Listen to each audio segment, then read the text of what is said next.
So let's talk about the reasons for rejection, right?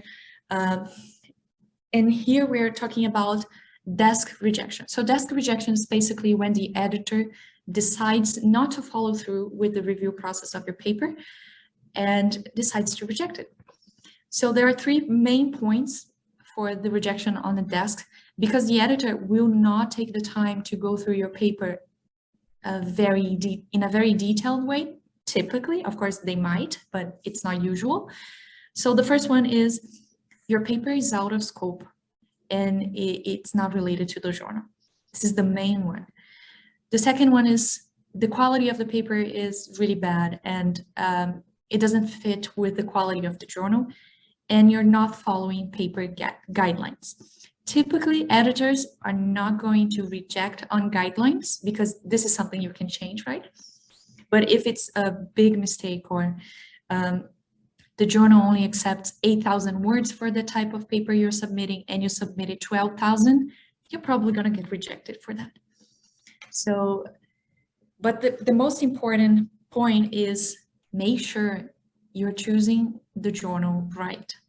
So to make sure your paper is in the scope of the journal, you have to go through these 3 points. Have you cited this journal? Does this journal publishes in your field? If not, go for another one. Does your paper fit the journal specifications? And this is quite easy information to find. Most Elsevier and Springer will have it on the first page with the journal's aims and goals. So you go there and you check it out, read it through, and make sure it makes sense for you. After the review process, so now the editor let the reviewers have the paper. These are the 5 major points for getting a rejection. The first one is lack of novelty. And once again, I want to reinforce, it is not enough to have a novel paper if you don't write it.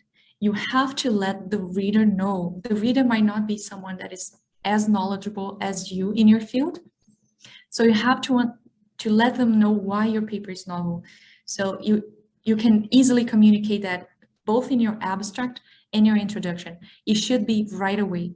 It should be something that's seen right away. It shouldn't be on your results. It shouldn't be on your discussion. It needs to be on your abstract and introduction. So the second point is your methodology is not replicable. So if it's just small details that you can implement and then improve, probably you're not going to get a rejection for that. But if the methodology is not replicable at all and there's no information available, you're probably going to get rejected by the reviewers. The third point is poor discussion, not enough sharing results of other people or contrasting or evaluating other results and basic results. So your results are very minor or very simple. That's also a reason for a rejection. And then we have poor quality, bad presentation, and poor writing. And these 3 are highly interconnected. And students often think that having good results is enough, and it's not. We are in a field that we have to communicate science, and a paper is communication. So if you don't do a good job communicating the science you made, it's not going to be accepted, and it will be perceived as a bad job. So be sure you are consulting this. And there are a bunch of books. We are going to send the links for some books. They're very interesting for writing and to improve your publication skills. And the 6th one, it's lack of luck. Maybe you just got a reviewer that was really tough on you.